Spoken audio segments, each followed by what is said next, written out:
శ్వరి కేసులో హైకోర్టు కీలక ఆదేశాలు జారీ చేసింది. చిన్నారి ఆచూకీ కోసం ఏం చర్యలు తీసుకున్నారో తెలియజేయాలని ప్రభుత్వాన్ని ఆదేశించింది. పూర్తి వివరాలతో స్టేటస్ రిపోర్టు తమ ముందు ఉంచాలని కోరింది. ఇక అదృశ్యమైన చిన్నారి ఆచూకీ తెలియజేసేందుకు సుప్రీంకోర్టు ఆదేశాలతో రూపొందించిన ఎస్ఓపీ విధానాన్ని అనుసరించారో లేదో కూడా తెలియజేయాలని ఆదేశించింది. చిన్నారి జ్ఞానేశ్వరి కోర్టులో హైకోర్టు కీలక ఆదేశాలకు సంబంధించిన కంప్లీట్ డీటెయిల్ మా ప్రతినిధి రాజేష్ అందిస్తారు ఫోన్ ద్వారా. Rajesh, thank you. ఏదైతే కాకినాడ జిల్లాకు సంబంధించి తుని మండలం ఇప్పటికే జ్ఞానేశ్వరి ఆచూకీ కోసం 18 రోజుల పైబడి నుంచి కూడా పూర్తిగా గాలింపు చర్యలు చేపడుతున్నారు. ఇటువంటి నేపథ్యంలో వేసుకుంటే ఇప్పటికే పోలీసులు ముమ్మరంగా గాలింపు చర్యలు చేపడుతున్నప్పుడే ఆచూకీ అయితే ఇప్పటికీ కూడా లభ్యం కాలేదు. పాపతో పాటు వెళ్లిన కుక్కకు కూడా పోస్ట్ మార్టం చేశారు. పోస్ట్ మార్టం రిపోర్ట్ నివేదిక కోసం కూడా ఇప్పటికే పోలీసులు అయితే వేచి చూస్తున్న పరిస్థితి. ప్రధానంగా చూసుకుంటే దీనికి సంబంధించి 18 రోజుల నుంచి కూడా జ్ఞానేశ్వరి గాలింపు చర్యలు చేపడుతున్న నేపథ్యంలో పోలీసులకు సంబంధించి వారి యొక్క నివేదిక కూడా ఇవ్వాలని చెప్పి ఇప్పటికే కోర్టు అయితే ఆదేశాలు జారీ చేశారు.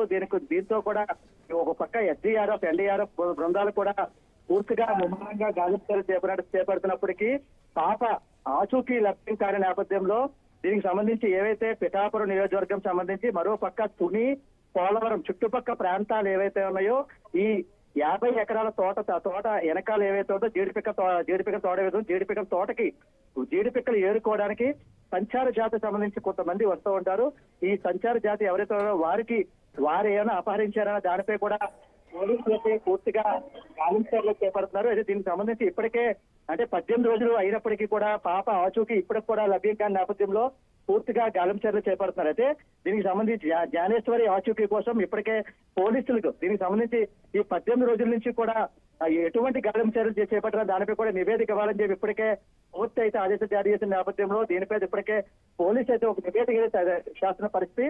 దీనిపై కూడా AP deputy CM Pawan Kalyan దీనిపై కూడా ఆదేశాలు జారీ చేసిన నేపథ్యంలో ఇప్పటికే జనసేన నాయకులు జన సైనికులు ఇప్పటికే అక్కడ చేరుకుని కూడా వారికి ధైర్యం చెప్పిన పరిస్థితి. మరోపక్క హోంమంత్రిగా ఉన్న వంగలపూడి అనిత, ఎంపీ రాజ్యసభ సభ్యుడు సానా సతీష్, ఎమ్మెల్సీ తారాబతులు దాచారు. వీరంతా కూడా ఇప్పటికే జ్ఞానేశ్వరి నివాసానికి వెళ్లి వారి తల్లిదండ్రులకి అయితే భరోసా అయితే కల్పించారు. ఇప్పటికీ కూడా దీనికి సంబంధించి అయితే 18 రోజుల నుంచి కూడా గాలింపు చర్యలు చేపడుతున్న నేపథ్యంలో పాప ఆచూకీ కోసం కూడా ఇప్పటికే ఆచూకీ లభ్యం కాని నేపథ్యంలో పాప అసలు 18 రోజుల నుంచి ఎటువంటి గాలింపు చర్యలు చేపట్టారు, అసలు పాప పరిస్థితి ఏంటో దానిపై అసలు పాప ఏ రకంగా ఉన్న దానిపై కూడా దీనిపై నివేదిక ఇవ్వాలని చెప్పి కోర్టు ఇప్పటికే జారీ చేసిన నేపథ్యంలో పూర్తిగా దీనిపై కూడా చర్యలు చేపట్టారు. అయితే ఈ 18 రోజుల నుంచి కూడా పాప ఆచూకీ లభించకపోవడం, మరొక పక్క 50 ఎకరాల పామాయిల్ తోట ఏముందో పామాయిల్ తోట వెనకాల ఉన్న జీడిపిక్కల తోట సంబంధించి జీడిపిక్కల తోటలో జీడిపిక్కలు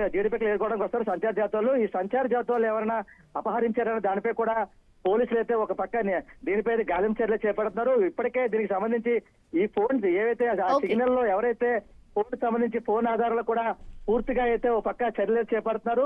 అయితే 18 రోజులు దాటినప్పటికి కూడా జ్ఞానేశ్వరి ఆచూకీ లభించకపోవడంతో వారి తల్లిదండ్రులు వారి కుటుంబ సభ్యులు అయితే కన్నీరు మున్నీరు పరిస్థితి చెప్పవచ్చు. అయితే ప్రధానంగా చూసుకుంటే ఇప్పటికే 18 రోజులు పైబడినప్పటికీ కూడా జ్ఞానేశ్వరి ఆచూకీ అంటే ఏవైనా విష జంతువులు తీసుకెళ్లాయా లేకపోతే ఏమన్నా అక్కడ సంబంధించి రేస్ కుక్కలు తీసుకెళ్లాయా దానిపై రేస్ నక్కలు తీసుకెళ్లాయా దానిపై కూడా ఇప్పటికే పోలీసులు అయితే ముమ్మరంగా గాలింపు చర్యలు చేపట్టినప్పటికి కూడా పాప ఆచూకీ అయితే ఇప్పటికి కూడా లభ్యం కాని పరిస్థితులు అయితే ఓ పక్క తయారని చెప్పొచ్చు. అయితే మరో పక్క స్థానికంగా ఏవైతే 38 సీసీ కెమెరాలు ఏవైతే ఉన్నాయో 38 సీసీ కెమెరాలు కూడా పూర్తిగా గాలింపు చర్యలు చేపట్టారు. మరో పక్క థర్మల్ డ్రోన్స్ ఏవైతే ఉన్నాయో థర్మల్ డ్రోన్స్ తో పాటు డ్రోన్స్ కెమెరాస్ కూడా పూర్తిగా వేసినప్పటికి కూడా పాప ఆచూకీ కూడా ఇప్పటికి కూడా లభ్యం కాని పరిస్థితి చెప్పి చెప్పొచ్చు. Right Rajesh, thank you for the updates.